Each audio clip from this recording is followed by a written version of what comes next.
So, I will welcome everyone for today's seminar.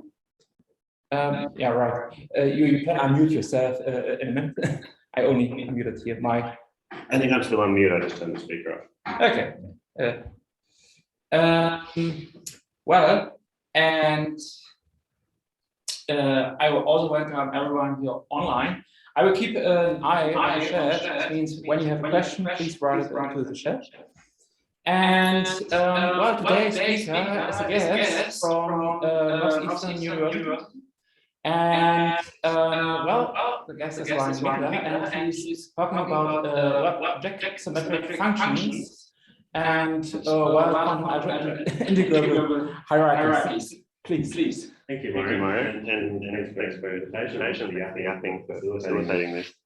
I should just say I'm actually not at Northeastern anymore. I did my PhD there, and now I've actually left academia, but I'm still working on various problems, particularly this old problem that I started when I was a graduate student, and I finally had a chance over lockdown to finish off the project, or the first part of the project, with my long-time collaborator, Alexander Moll, who's now at UMass Boston. So what I'm going to talk about today is a new approach to address old problems in the theory of Jack symmetric functions. And we're going to do that via the use of this Nazarov-Sklyanin technique for understanding the particular quantum integrable hierarchy. So the motivation for this problem is an old 1+1 dimensional classical field theory described by the Benjamin-Ono equation from the 60s, early 70s.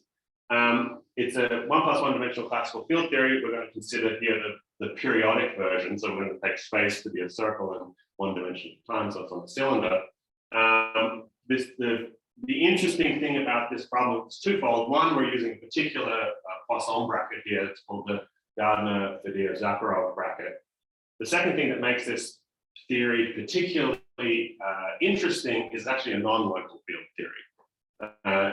Evidenced by the fact that there is this Hilbert transform that appears here, which is actually something that acts on the space of Fourier modes of our circle, plus I on the positive Fourier modes, minus I on the negative Fourier modes.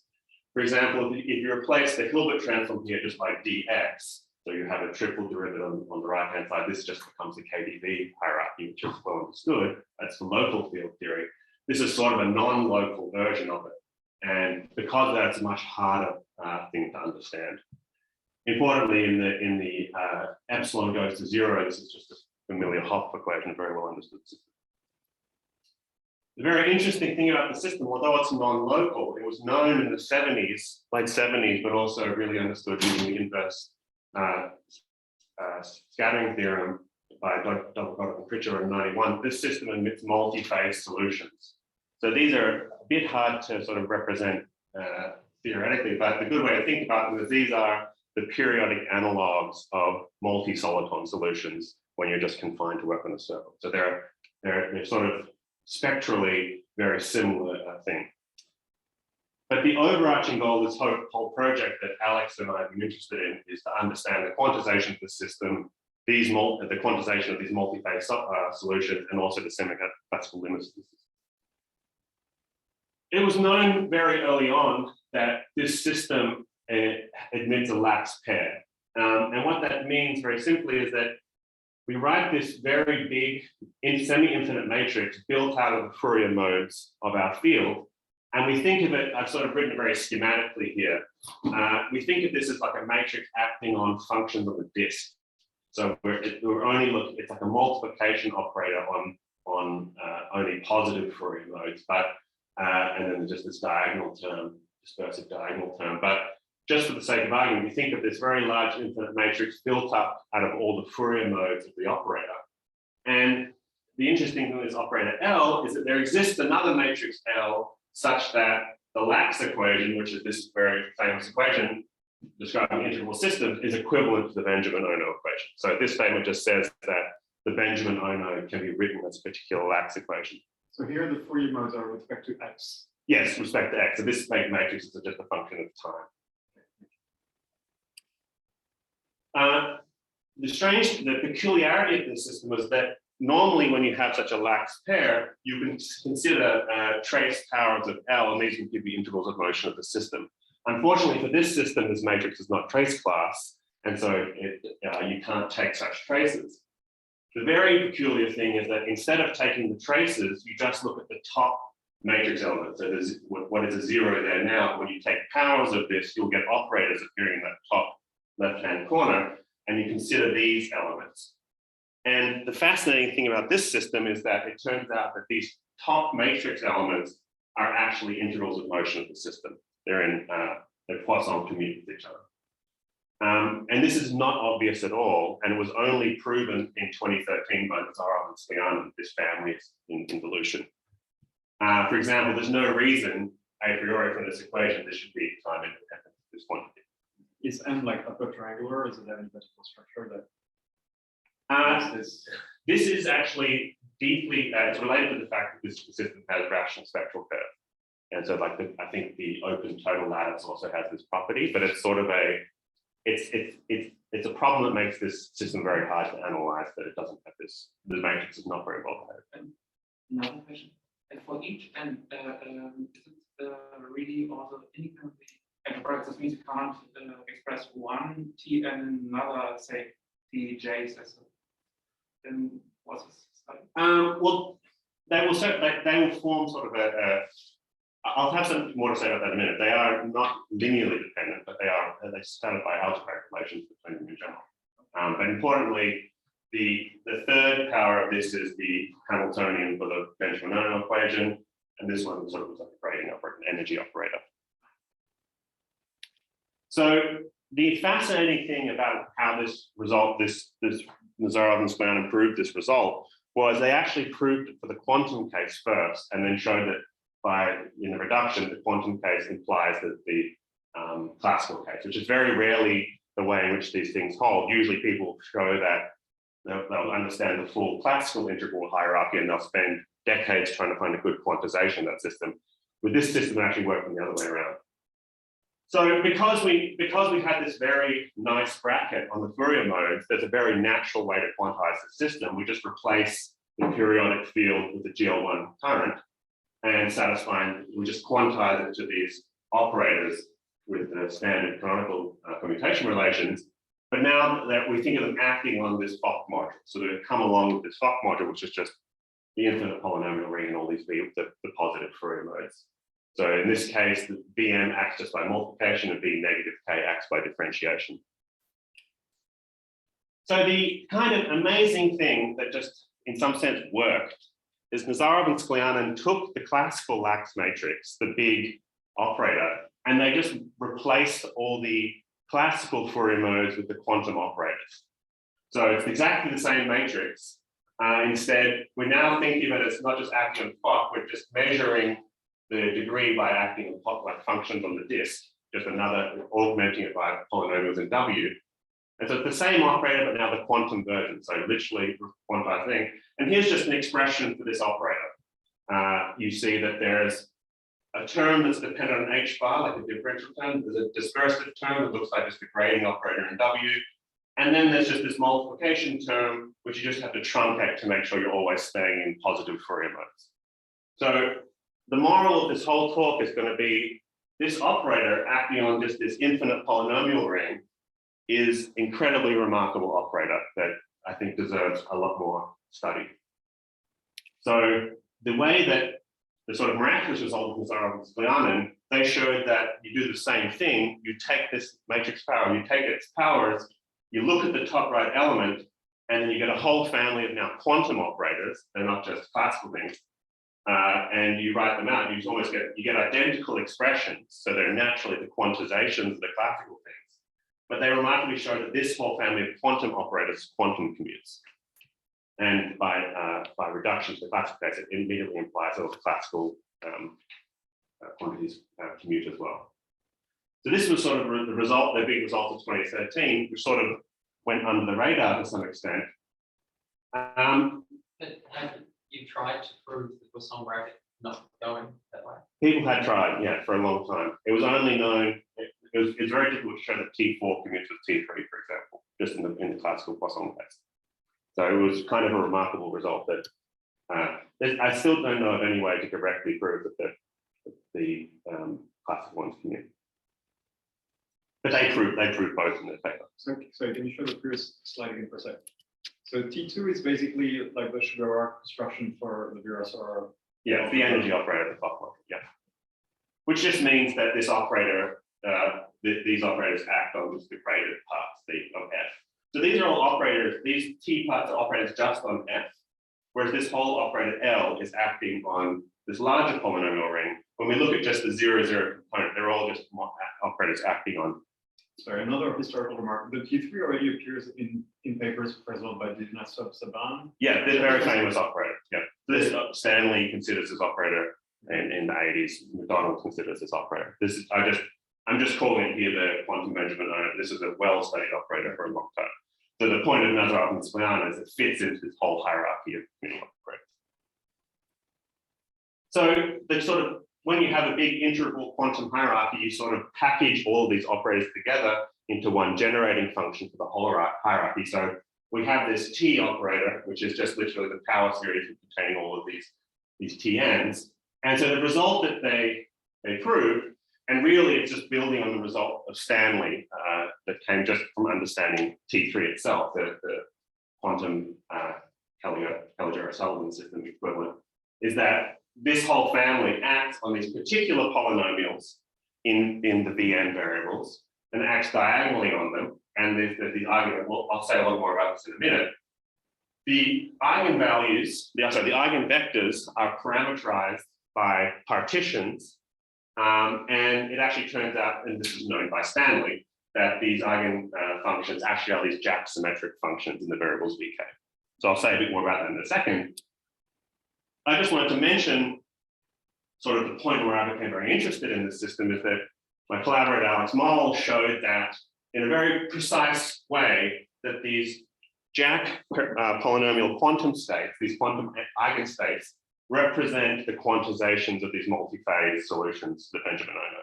So he gives a very semi-classical description showing these precise quantum states correspond to particular multi-phase classical solutions. So just a quick run through of partitions and Jack functions to be very precise kind of notation that we're using. Motivated by what happens in the classical case, we consider partitions in a very sort of maybe peculiar coordinate system. We think of a partition of a lambda of integer n. Here, I think the number is 17. And I've written 17 as 1 plus 1 plus 2 plus 2 plus 3 plus 3 plus 6. And we represent that diagrammatically as a tilted partition so that imagine this big V profile of it always has gradient plus or minus 1. And it has a certain number of points corresponding to the minimum and the maximum of that profile. And this will become very important soon. The other thing is we consider a skew. There's two parameters that measure the skewness of this, and they're basically just epsilon2 and epsilon1 that sort of measure the length of these boxes in one direction and the other direction.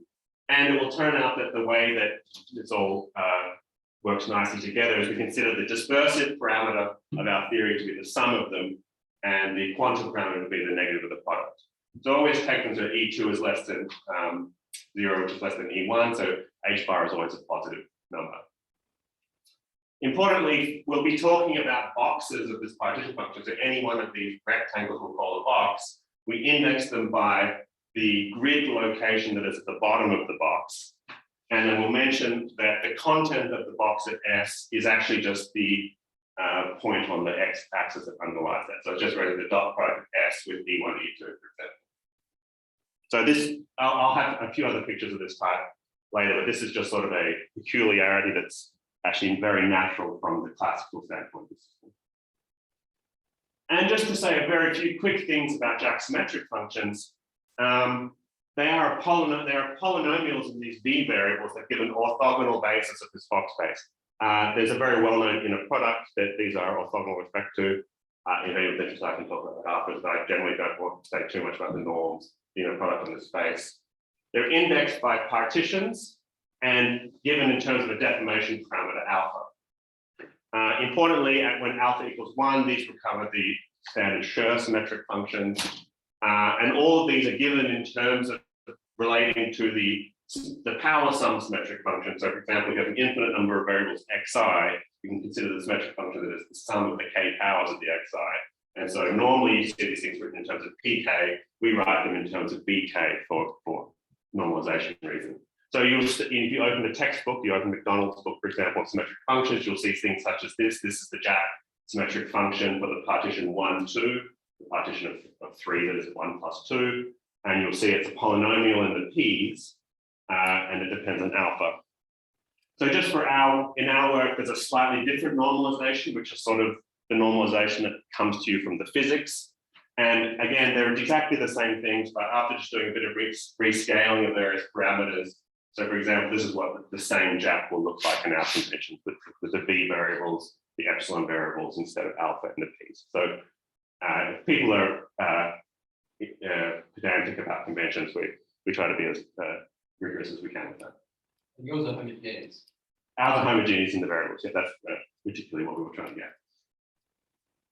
So just to restate the Nazarov-Sklyanin result of 2013 in more detail, they say that this family of quantum Hamiltonians is diagonalized in the Jack symmetric functions, and the eigenvalues have this very particular form. First of all, they depend on U as a rational function. They're rational functions in U, and they look like a product over all the boxes in the partition of some factor. What is that factor? Well, it's a product of 4, it's got 2 roots and 2 poles, and the roots correspond to the top and the bottom of the box, and the poles correspond to the left and the right of the box. I'll draw a picture of this in a second. And what happens, and I'll illustrate this more in a second, when you take the product over all partitions, that whole rational function can be expressed in terms of product over the max. You'll have zeros appearing on the maximum of the partition profile, and minimum and poles coming from all the minimum of the partition profile. Again, this is a big rational function of U, so something that's very common, and we'll be doing a lot throughout this talk, is doing a pole expansion of this in terms of the residues at each of these poles, and we'll find these tau functions here. So we just think of this residues of this rational function. So whenever you see a tau, just think of a residue of a rational function. That rational function is incredibly easy to write down just in terms of the data of the partition. May I ask already, the physical content of the poles, what do they tell? The physical content? I have a conjectural answer about that, and I'll get to that later. It's not, I haven't fully worked out what the physics are yet. Well, the only thing we know is that the Jacks correspond to the quantization of the solitons. I'll say a bit more about what corresponds to these poles. So importantly to think about is that the Jack polynomial itself is not an eigenvector of L. It's only an eigenvector of this family of top diagonal elements of powers of L. Right? Remember, L is an operator not just in the Fock space, it's an operator of the extended Fock space, polynomials in W as well. Importantly, in this whole study, just to make connections to some fields of math, is that these residues that appear, these residues of these rational functions, are well known in sort of integrable probability, where if you take sort of just a slightly scaled version of these, you scale them by the actual content of the box at S, you get these well-known functions called the transition measures. And these have the property that they're all greater than 1 or all greater than 0, and their sum is 1. So they give you like a probability distribution on the space of partitions, or like the probability transitions between partitions, and basically a large part of the field of probabilistic partition theory, probabilistic representation theory, is built around the study of these various transition measures. So when we think of taus, we should think of them as very simply expressed as residues, but they're also very close related to these transition measures. So just to think about what these pictures look like, and I'll draw a few pictures of this type. For example, the simplest one of these eigenvalues you can see, this is the eigenvalue that corresponds to the Jack1 polynomial, which is just V1. The eigenvalue of V1 under this hierarchy is given by this NU function, which is just, as I said, the product over all the boxes. And the circles here at the top and the bottom, we have a 0 at the top and the bottom, and we'll have a pole at each of the other 2. So again, remember, these are just grid points, and we have poles at the content of these. So I've drawn them unskewed here, so they're kind of in a row, but you can imagine these having poles and zeros at these locations. So for example, for the partition 1, 2 of the number 3, we're going to product over all the boxes. So there's a box at 0, there's a box at 1, 0, and a box at 0, 1. and you'll get a product like this. And so this is the eigenvalue of our integrable hierarchy, and you'll have three poles and three zeros at the different locations. You'll see that precisely the pole and the zero here cancel from these two adjacent boxes. So we'll see diagrams like this in a minute. So we begin our work trying to understand this L more systematically, because it seems to us when we're working this, the L is the more fundamental operator than the actual hierarchy itself. So the first thing we proved in our work, which is about to come out, is a spectral theorem for L in more generality. Rather than talking about the hierarchy associated to L, the powers of the matrix element, the matrix element of the power, we're actually just going to look at L itself. And miraculously, we find the eigenvalues of L on these graded components of this extended Hilbert space are given by an orthogonal basis of states. We call them psi lambda s. So they're no longer just parameterized by partitions lambda. They're also parameterized by a particular choice of minima of that partition. And the amazing thing is the eigenvalue of this partition is just the content of the box of S.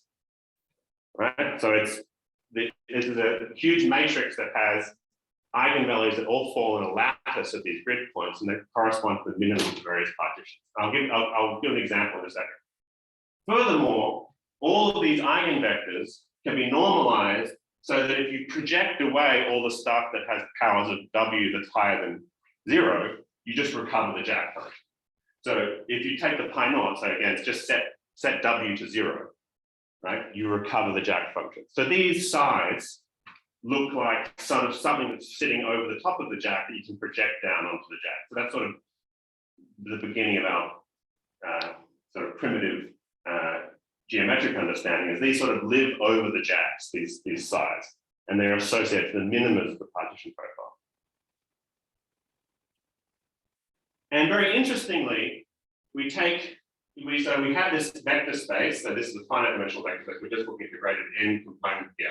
I mean, I should have said that L commutes with just a total gradient operator. We take the orbit of the Jack polynomial under the action of L. So again, Jack is not an eigenfunction of L. So we look at its orbit, and its orbit is just the span of all these sides. So the Jack, you hit it with L, it actually generates this larger subspace of the full Hilbert space, or the full vector clock module. And it is precisely indexed by the size that has lambda in the partition. And the amazing thing that we get from this is it tells us there's a formula for the Jack. This lies in this orbit, and it must be able to be expressed in terms of its complete basis of eigenfunctions. And we check that the coefficients of this expansion are precisely these transition measures. So the logic of our theory is it gives us a new understanding of what these transition measures are, these things that are well understood in probabilistic combinatorics, is that the coefficients of the Jack functions expanded in the eigenfunctions of the lax operator are precisely these transition measures.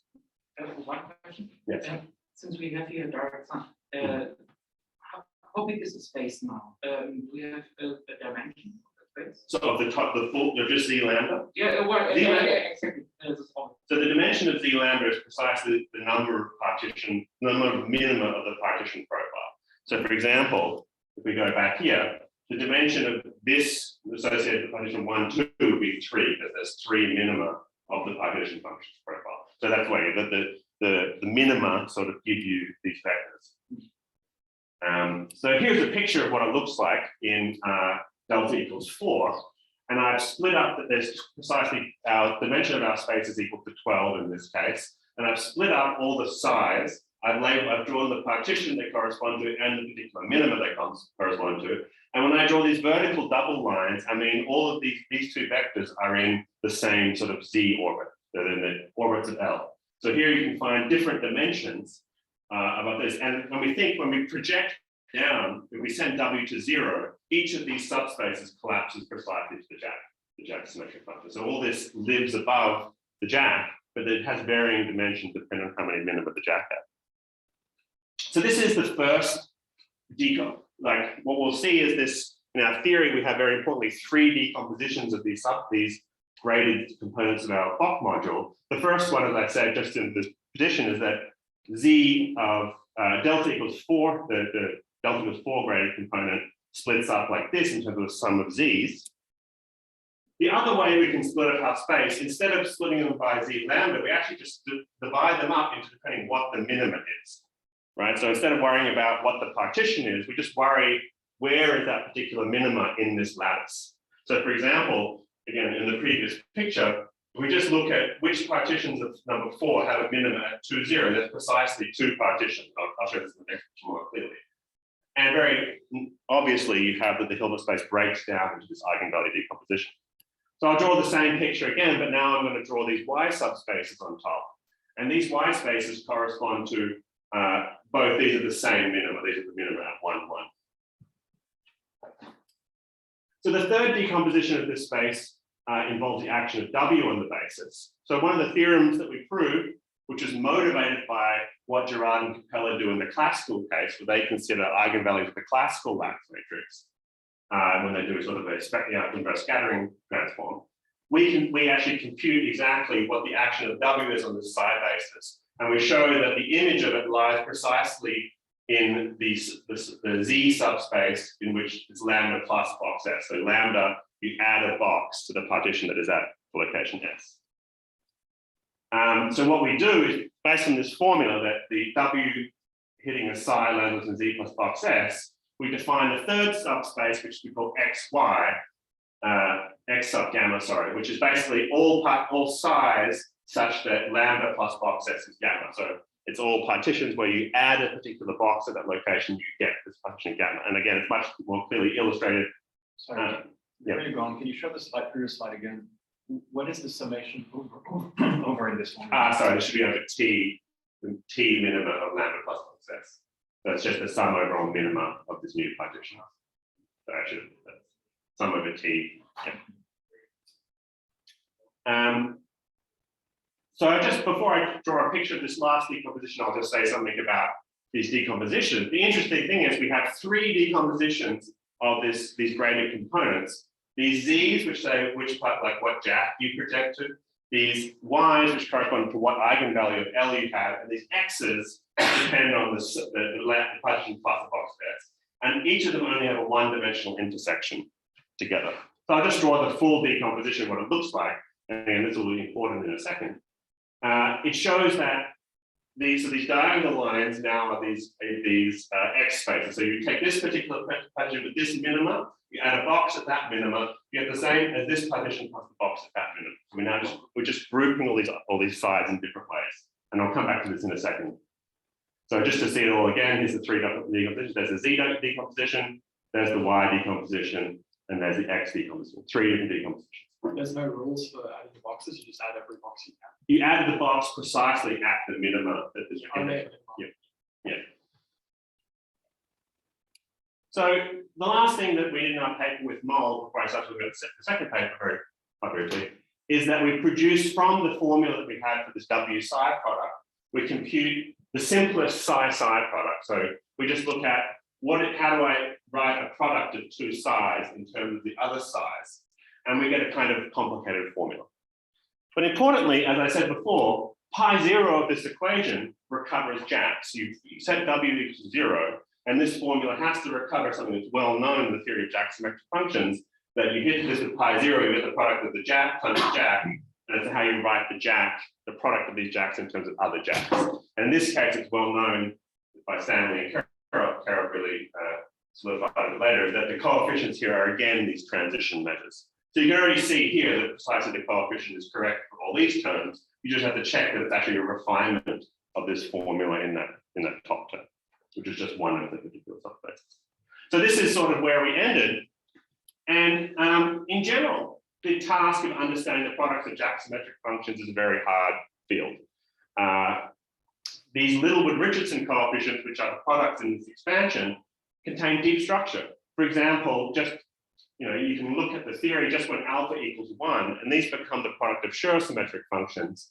And the Schur-Littlewood-Richardson coefficients capture the full intersection theory of Schubert varieties in the Grassmannian. So there's deep structure, and you can find papers by Terry Tao giving various formulas for these things in terms of vast combinatorial structures. Littlewood and Richardson themselves give them terms of types of ways of constructing certain semi-standard Young tableau. They're very, very deep combinatorial objects, and they're hard to study. So the new approach, when I say new approach, I mean particularly to this problem, to understanding these Jack-Littlewood-Richardson coefficients. The new approach that I advocate in my second paper is to instead consider this much larger algebra, the algebra of eigenfunctions of the Nazarov-Sklyanin Lax operator. In general, it's a much more complicated algebra, as we saw here. We're comparing these two formulas. The top one is much more complicated than the bottom one. There's a refinement. But again, every product here, if I take pi 0, if I know these coefficients exactly, I take pi 0, I sum a certain number of these coefficients, and I get exactly the Jack-Littlewood-Richardson coefficients. So why would I advocate such a thing? And the way I advocate, the reason I say this is actually gives us new information is because this larger algebra actually contains things I call traces. So what are these traces? As I said, we recover the Jack algebra by setting W to 0. We look at just the top component powers of W. The new thing we can do, instead of taking the lowest power of W, we take the highest power of W instead. We can go, instead of projecting to W to 0, we sort of look at, we send all the VKs to 0 and W to 1. It's a different limit of the algebra. And just as an example of a type of calculation, you can look at what I call pi delta. Again, just think of pi delta as project onto the highest coefficient of W. Again, with the highest component of W, you won't have any VKs in there at all anyway. And you can get expressions for this thing that they look like nice combinatorial products, for example. There's just a small calculation of this type. One other way is, so another version, another way we can see similar phenomena to the Nazarov-Skylanin result. I'm just writing the Nazarov-Skylanin result here in terms of pi naught. You take this, again, this resolvent of L operator, and you hit the pi naught, essentially taking the top matrix element of this resolvent, and you get the T lambda. This is the result we had before, Nazarov-Skylanin's result. If we rewrite it in terms of, we can rewrite in a complementary way in terms of pi delta of a slightly different resolvent.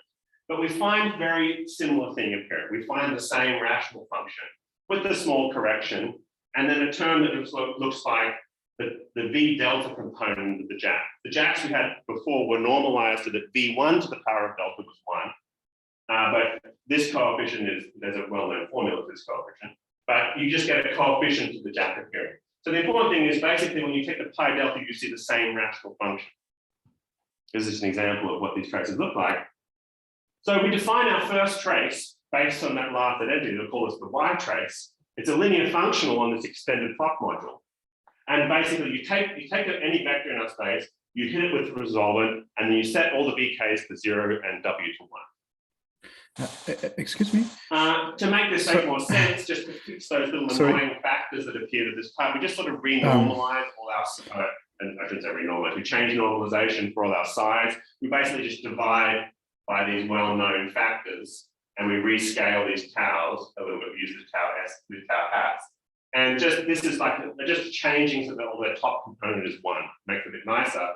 With these new normalizations, you have a very similar formula. You have these normalized Jacks, look like the sum of the normalized sides with these normalized taus, but then you get these much nicer formulas. For example, the formula I had on the last page, the YU trace of the Jack is just the same rational function. The YU trace of the psi, importantly, because psi has an eigenvalue s, you just get a 1 on u minus s. So the way we think about it is that whenever I have a psi, the YU trace gives us a pole that looks like 1 on u minus the content of that partition.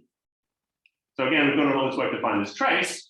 What does it give us? So the sort of surprising result, which sort of enables this whole approach, is this Y trace formula that I spent basically most of last year proving, is that although the psi-psi product formula is quite complicated, the YU trace of a product is actually extremely easy to write down. It's simply just a rational function divided by a new pole. So there's a priori no reason this should have any kind of simple formula at all. And particularly the thing that appears here is that the way the two partitions factor into this product is you see just a factor on the top, which is like this star product of partitions. I'll mention more about it later. The only way the minima appear in this formula is just by the pole of the sum of those boxes. So a very, very simple decomposition in terms of this formula. So what does that look like? What does this factor look like? It's the product. Actually, I should just go over the definition. the star product of U and B, the T for the star product, instead of just the product over all boxes of one of them times n, it's the product of all boxes, all pairs of boxes, n of the sum of the content of the boxes. So just to see what that looks like in reality, for example, here's a particular Y trace of the numerator of the Y trace. It's a big rational function. You take the TU of this partition 1, 2, star with the same thing, you get a new rational function that has poles, has a double zero up here, has poles all over the place. And again, just to stress that the way the zeros, the minima enters into the denominator, and the partitions enter into the numerator. One question. This graphical, somehow, how can I read it? This means I replace each box with exactly the position. Well, so think of it. So the way we think of this is this picture represents a product of a rational function for each of these boxes, in some sense. And the way the product works is you sort of take the sum over all possible choices of two boxes from this, and you take the product. So it's like you can think of it another way as like this is a weighted version where it's like each of these has weight 1, this has weight 1, 2, 2, 2, 1, 1. Like it's not a partition, it's like a more complicated object. So what does this, so again, this trace formula tells us that this trace is particularly easy to work out, very surprisingly. But also there's a huge kernel to this operator, particularly if you take any two partitions that have the same minima, there are differences in the kernel of this operator. So it's only a constraint on the side-side product, doesn't actually determine it, because the way you trace each of these just, it would give you a factor of a pole of 1 on U minus box S, and they cancel each other out.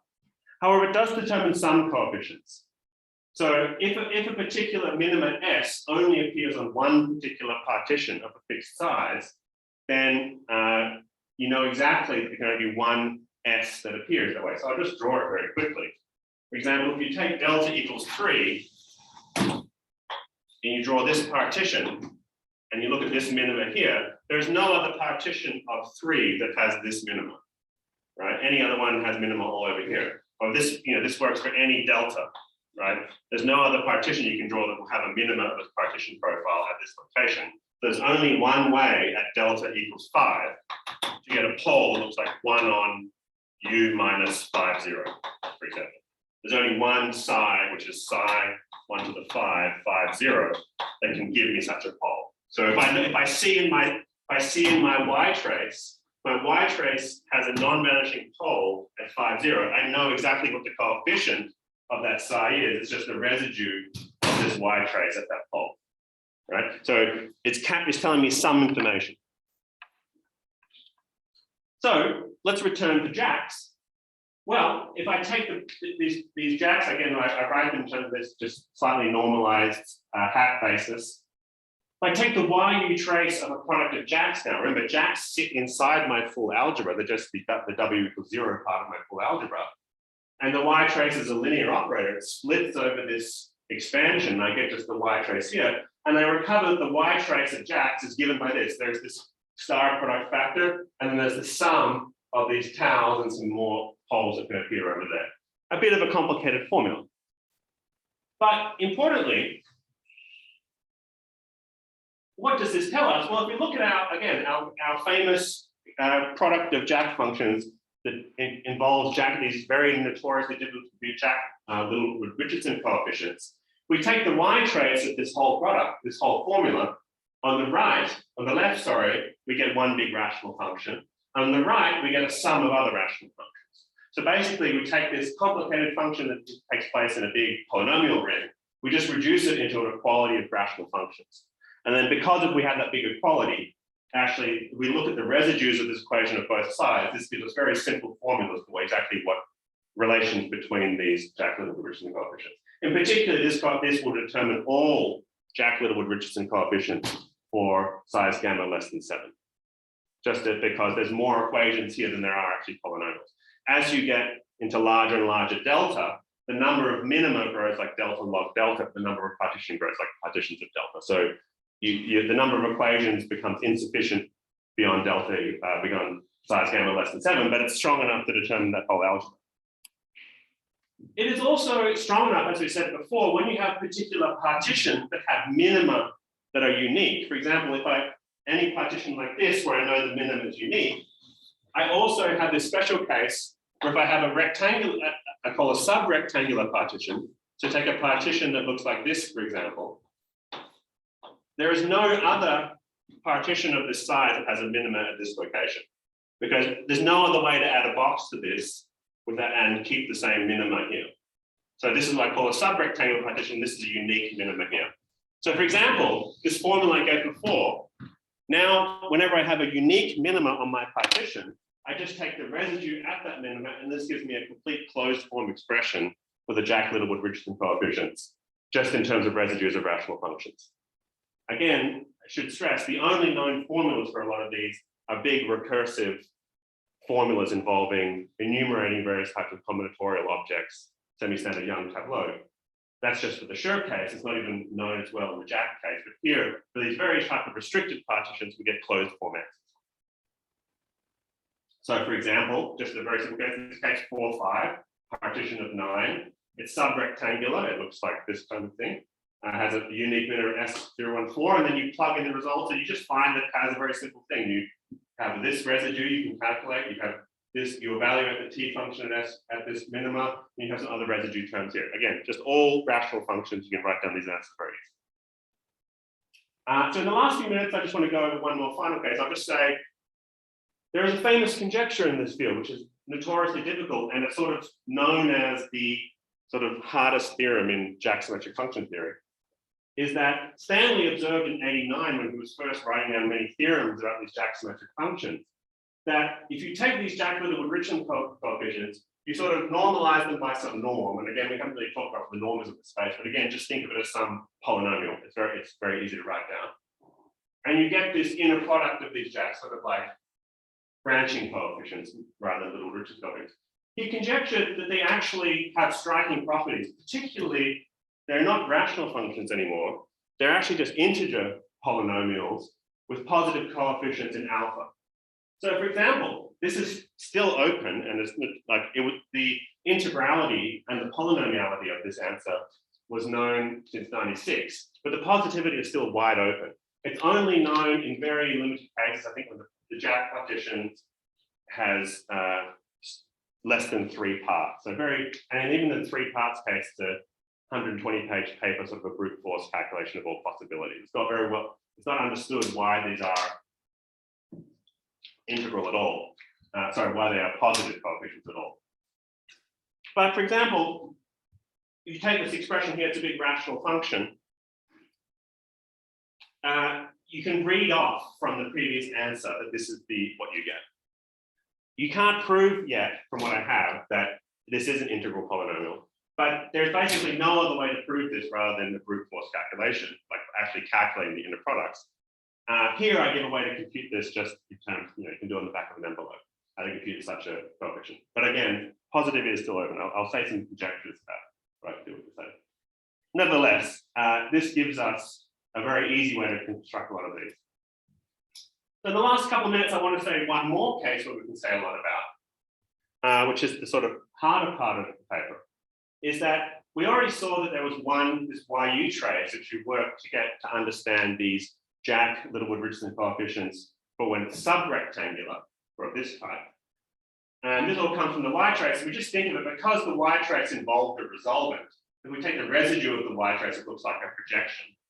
And so we call these YR, it's just the residues of this Y trace. But remember, we had 3 such subspaces. We didn't just have the Y space, we had the Y space, the Z space, and the X space, these other decompositions of our space. So I introduced 2 more traces, again, here indexed by a partition lambda, here indexed by a partition of size +1. You take a particular vector in our extended Fock module, you project it onto one of these types of subspaces, and then you set all the VKs to 0 and all the NW to 1. Now all of these are just maps from our extended Fock module, which is this ring, which is just rational functions in our 2 parameters. What we do is we combine all of these into a big trace map. So again, just take the direct sum of all of these. The X's, we have P delta plus 1 of them because they're counting partitions of size 1 greater. the z's, we have one for each partition. The q's, this is a number that grows like delta log delta, the number of minima. And so we look at the kernel and the co-kernel of this map. It's easy to see that the kernel is given by these kind of hexagon expressions. Basically, you write down the expression just by, I said before, the kernel of the z trace looks like this. This is the sum of three things that lie in the kernel of the z trace because they have the same minima, and you just write them in a way such that the other traces have to vanish. Like every maximum will appear twice, every lambda will appear twice. So here's a with a plus sign, here's a with a minus sign, and every lambda plus box S will appear twice with opposite signs. I'll say something about the co-kernel later. So the trace formula we had for the Y trace formula for a product of size can actually be written in a slightly more revealing way. You write it in terms of the Y trace of things that are called beta lambda nu st. But to think of it, you just take the product of two things and then you just hit it with L minus st, right? You just have the same thing we've been considering before, a product of these two things that lie in our big polynomial ring. You then hit it with L minus st. Then sort of the bulk of my paper is showing the full trace of this element. And actually the hardest part of it is to show that the X traces vanish. The X traces vanish.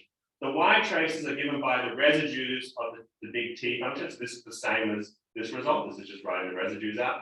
And the Z traces, very interestingly, are precisely the Jack-Littlewood-Richardson coefficients.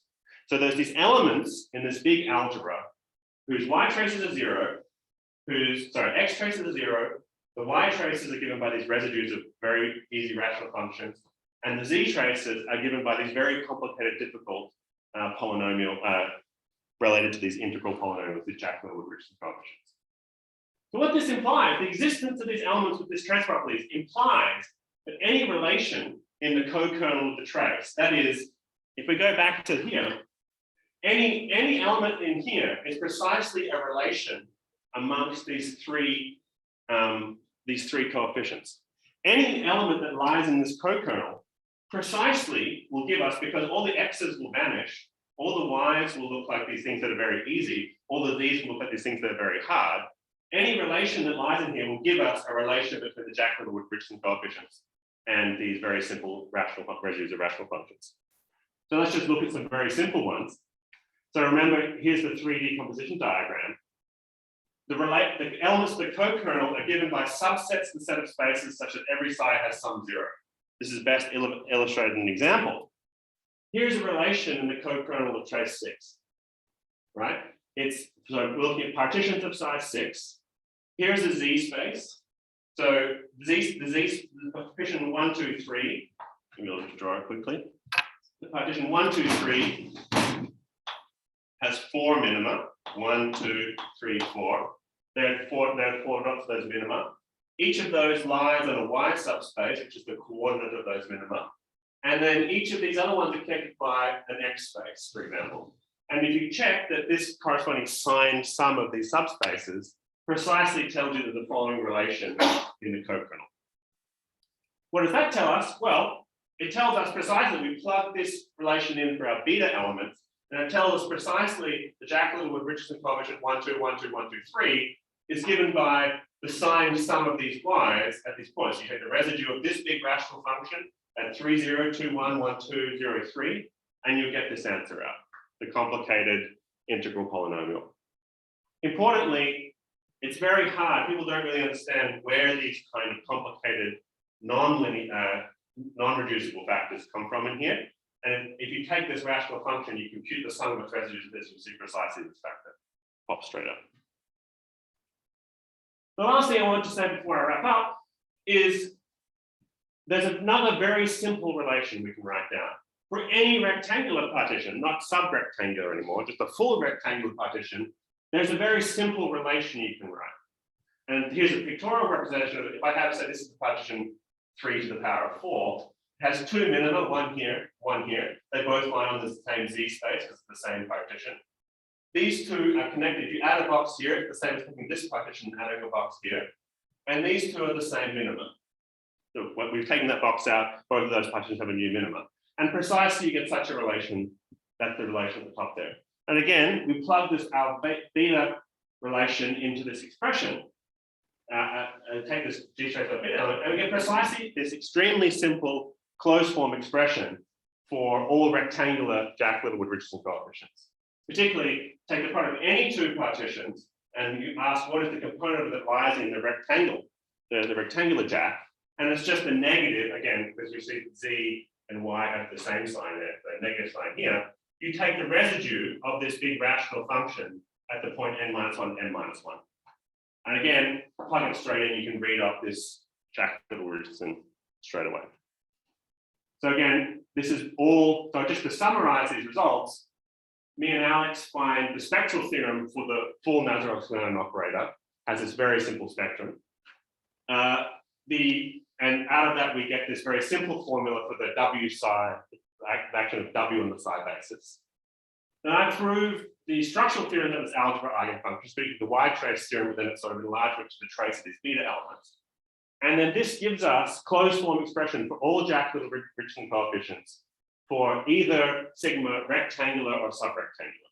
And again, to stress, I don't think there's any, unless an expert can tell me, I don't think there's any known closed formulas for Jack-Littlewood-Richardsons of this type, this large infinite family. So to do, what's left to do, which we've only just started really getting into. First is to find all of these relations in the code kernel. This is more of just a combinatorial exercise where we find these some subspaces that give have some 0 for each side. All these statements we have about Jacks, we want to check that they reduce to the particular statements about Sheriff function, intersection theory on supervarieties and Gauss-Linears. And what I'm starting to work on now, which I think I can do, is actually prove Stanley's conjecture for all rectangular partitions. So this particular simple form, where the Jack-Littlewood-Richardson coefficient has a single residue appearing in it, a negative residue, it's very easy to see in all the examples I compute that Stanley's conjecture should hold. So it's more just a combinatorial exercise thinking about the properties of this residue and what kind of denominator factors it has to prove Stanley's conjecture. And again, I think this would be the first sort of general case of Stanley's conjecture that we know hold. One thing I'm also looking to doing is to extend all this work into McDonald polynomials. In 2019, Nazarov and Sklyanin constructed what they call an analog of L in the QT case. So this is you sort of think of this deformation tau from Schur's to Jacks and McDonald's. McDonald's being the most general form, and they claim to know what the L is in this one. I don't exactly understand the construction, but they construct such an L. And the last thing I want to try and do is actually understand these size. So this goes exactly back to your question: is how do we understand these size as relation to the equivariant geometry of the Hilbert scheme? So normally, Kunkov and Panhard sort of show that the Jack polynomials are equivariant fixed points inside the Hilbert scheme of points. This relates to various instanton moduli spaces, etc. And we sort of have something that looks like it's the fiber of a bundle over these fixed points. So it's likely going to be something like some enlarged instanton moduli space that sits over this Hilbert scheme. We're looking for people to help us work that out. And that's it. Thanks, and I'll take some questions. Okay, thanks. So, are there any questions, or when there are questions in the chat, please. I can also see the chat. Yeah, exactly. There's a hand up. Okay. Jean, Emile? Yeah, hi, sorry. Yeah, I have a couple of questions. First, sorry, can you ask again? Can you hear me? Yes, I can. Okay, good. Yeah, one silly question. Unfortunately, I missed a point. What is this normalization? You changed the normalization of the Jack. What is this V delta? So V delta just means the component of V delta. So meaning that the Jacks that we normally work with, the integral Jack polynomials, are normalized so that the V1 to the power of delta is 1. So they're normalized so their lowest component is 1. Here we sort of switch normalization so that the component of V delta is 1 rather than V1. Oh, I see. Yeah, Oh, I see. We move to a normalization that is very much more suited to the taking and looking at the top component rather than the bottom component. I see. Okay, so I have a more serious question about the connection with the affine Youngian of GL1 or spherical Hecke's central algebra, because they are deeply related to Jack polynomial as well.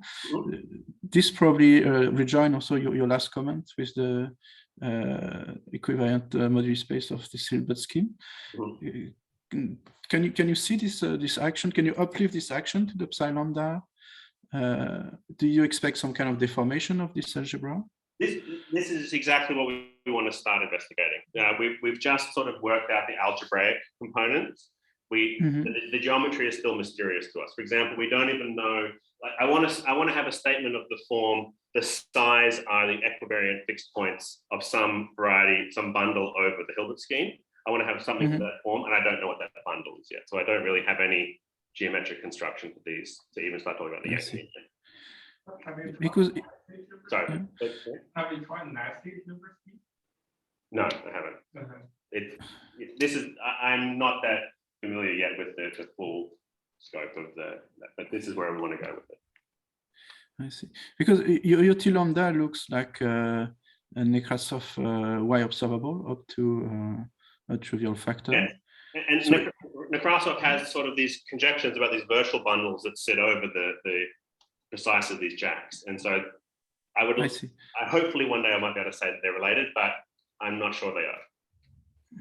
I see. Because it looks like the natural quantity to look at least for the Cartan, would be the product of L and L inverse with a shift of epsilon bar, something like this. Yep. Right. That's precisely what we're looking to get into now. I see. Okay, thank you. It was a very nice, very interesting talk. Thank you. Any other questions or comments? I have a stupid question. What's the relation of the McDonald's with the psi?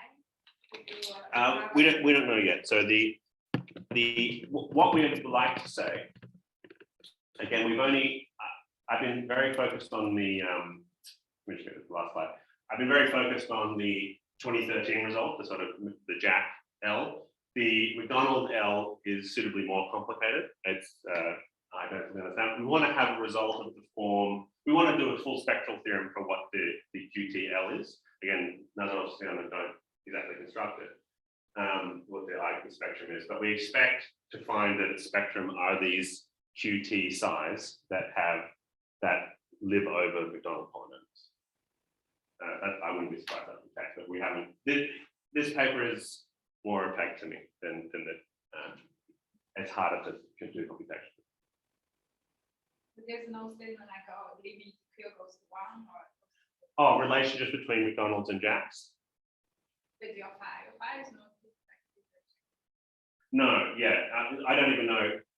So certainly there's a well-known relation between Jacks and McDonald's, that they are just a limit that T alpha goes to 1, sort of thing.